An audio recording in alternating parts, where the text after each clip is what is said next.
परम सम्माननीय मूल ओबीसी 3600 कौम से आए हुए सभी मेरे पिता तुल्य बुजुर्ग माताएं बहनें बच्चों, आपने बहुत ही भारी संख्या में बहुत समय से आए हुए हो।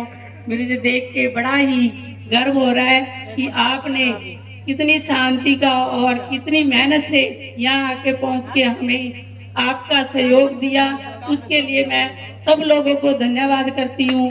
और 3600 कौम की पीड़ा हम भी आपके साथ हैं, हम भी देख रहे हैं। पर बंसल जी ने एक बार जो कह दिया, वहाँ भी सरकार के आगे यही कहा था, किसी को मिले लेकिन इन दोनों को नहीं मिलनी चाहिए। बहुत 1 महीने तक बैठे रहे, कहते मेरा तो ये मकसद नहीं है कि मुझे ही मिले, लेकिन चाहे मूल ओबीसी को मिले, लेकिन ये जो ये चैन बनी हुई है इसको जरूर तोड़ना है।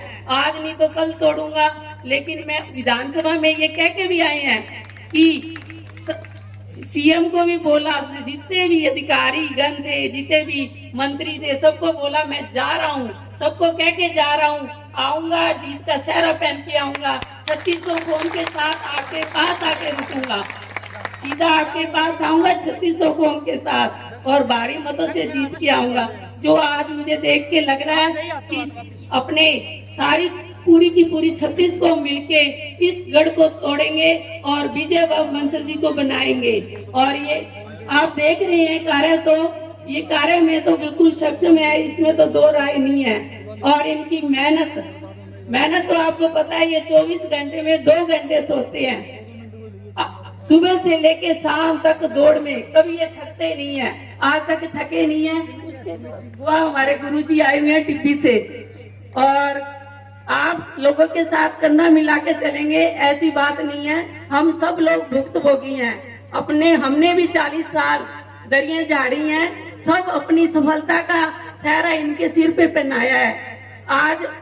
आज अपनी बारी आई है तो कोई भी आके अपने को ये नहीं कहता हम आपके साथ हैं। इसलिए अपने 3600 कौम को ज्यादा से ज्यादा वोटों को देके बंसल जी को ये दिखाना है कि हम सब एक हैं, हम सब शक्तिशाली हैं, ये हम अपने कमजोर नहीं हैं।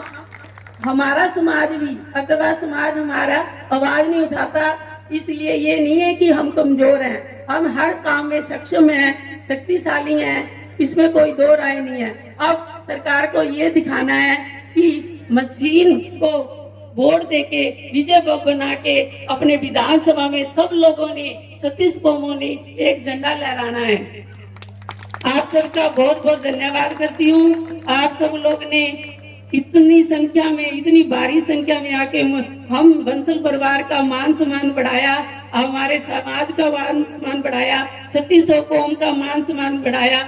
इससे अपने धीरे धीरे जुड़ते जुड़ते एक दिन बहुत बड़ी सफलता हासिल करेंगे। जय हिंद, जय। जोरदार तालियां सुमन जी के लिए।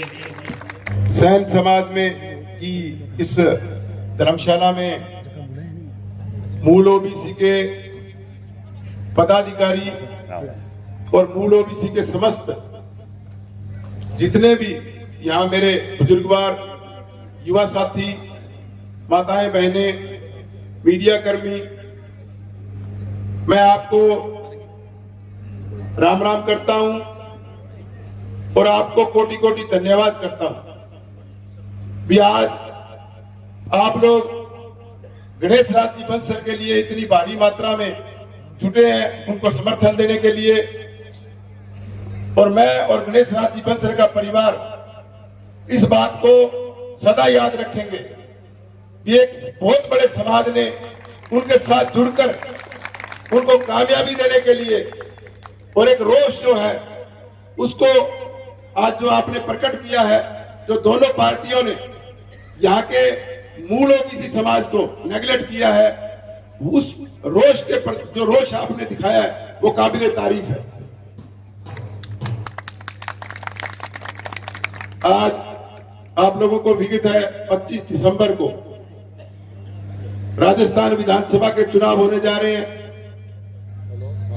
आपके समाज द्वारा भी पार्टी की टिकट मांगी गई, चाहे वो कांग्रेस हो चाहे बीजेपी हो। परंतु दो परिवारों की राजनीति देखते हुए सिर्फ दो ही परिवारों में 40 वर्षों से दोनों टिकटें चली आ रही हैं। क्या ये उनकी बपोती है? क्या ये जो और समाज बैठा है उसका कोई हक नहीं? हो सकता है लोग ये सोचेंगे कि एक जाट खड़ा होकर मूल ओबीसी के मंच पर ये बात कह रहा है, मैं ये नहीं कह रहा, चाहे मैं जाट हूं, परंतु इस बात की मैं बिल्कुल भर्त्सना करता हूं कि दो परिवार जो है वो बिल्कुल मेरे समुदाय से होंगे, परंतु मैं किसी जातिवाद पे जातिगत किसी को ये नहीं कहूंगा, परंतु उन दोनों परिवारों की जो राजनीति है भी एक बार टिकट, हर बार दोनों ही परिवारों को कांग्रेस और बीजेपी की एक ही परिवार में टिकट देना बिल्कुल पार्टियों के लिए गलत बात है। और भी समाज है, मूल ओबीसी है, बनिया समाज भी है, वैश्य समाज भी है, सिख समुदाय भी है, मुस्लिम समाज भी है। तो मेरा ये मानना है कि हर समाज को तवज्जो पार्टियों को देनी चाहिए।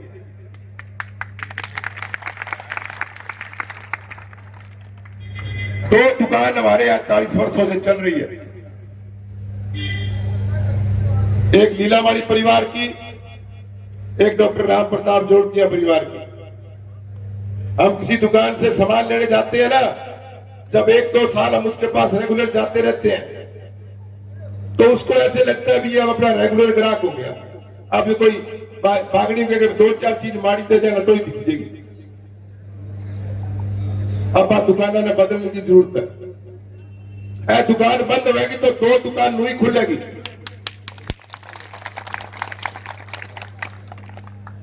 दुकान जब दोनों बंद हो जाएगी दो दुकान नहीं खुलेगी। एक तो थे खोलो नहीं लाग रहे हो गणेश राज बंसल की, जब एक सामली और बंद हो जाएगी तो एक और नहीं खुल जी, तो वह दुकान दोनों जगह है। वह दोनों दुकान आ देखेगा भी आप ग्राहक पक्का करा तो अपना 20 साल सोखा निकल जाएगा। हो सकता है आप ही के समाज को आज जो ये विरोध है उसको देखते हुए 5 साल बाद पार्टियों को मजबूर होना पड़े टिकट देने के लिए।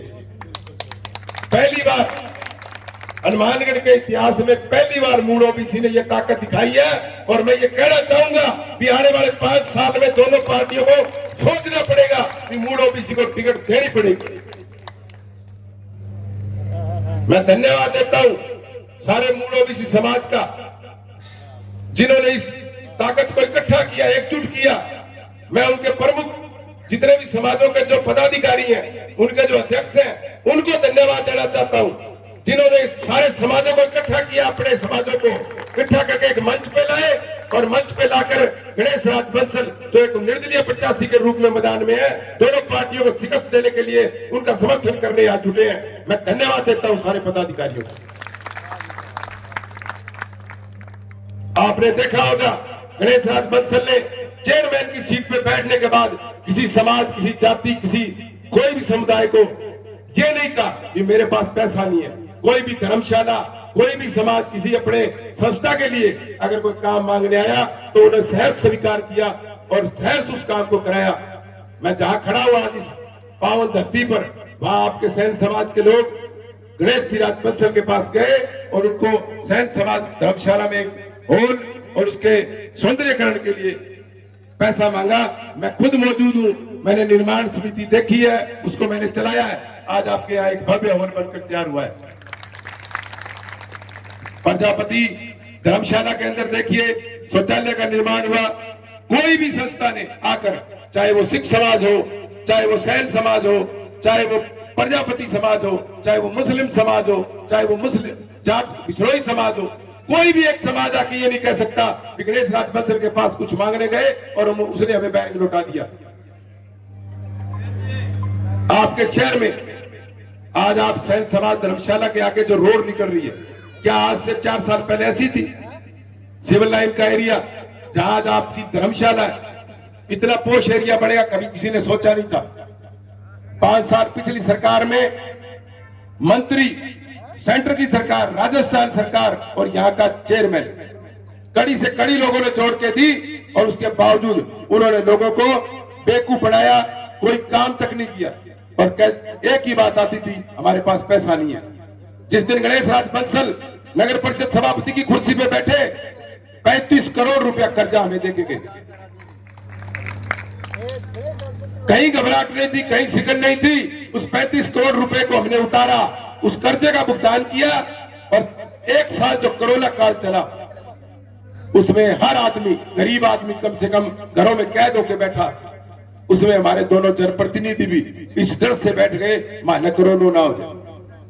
गणेश राज बंसल उठे, अपनी टीम को उठाया, हर गुरुद्वारा, हर संस्था से सहयोग लिया और घर घर जाकर रोटी पहुंचाई। क्या उसको कोरोना का डर नहीं था? परंतु उसने हर गरीब को रोटी पहुंचानी थी। हर गरीब के घर पे भूखा बच्चा ना सोए। 35,000 पैकेट रोजाना हमने बांटे हैं। मैं नहीं कहता कि गणेश राज बंसल ने अपनी जेब से लगाया होगा, पर पैसा हर संस्था से और से मांगना भी बड़ी हिम्मत की बात है।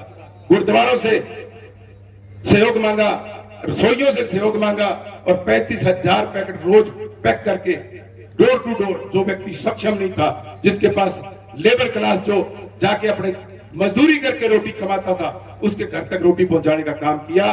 और उसके बाद 3 साल में, कोरोना काल के बाद, जो विकास की गंगा बहाई वो आज आपके सामने है। टाउन का सेंट्रल पार्क देखे, जहां ये राजनेता इस बात से डरते थे कि अगर वहां जाकर उसको मुस्लिम समाज जो है उस जगह को हिलाने के बाद हमारे खिलाफ हो जाएगा।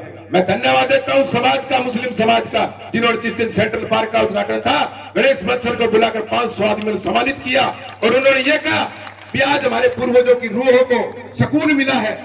जिनके ऊपर कभी गंदगी का आलम होता था, आज वहां फूल लहरा रहे हैं।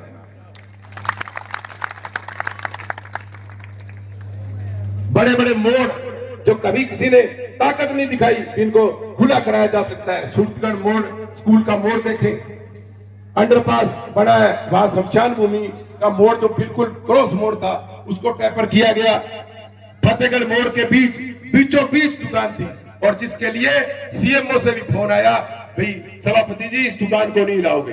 उन्होंने स्पष्ट मना किया गणेश जी ने, भाई जनता के काम के लिए मैं सीएम की भी नहीं सुनता।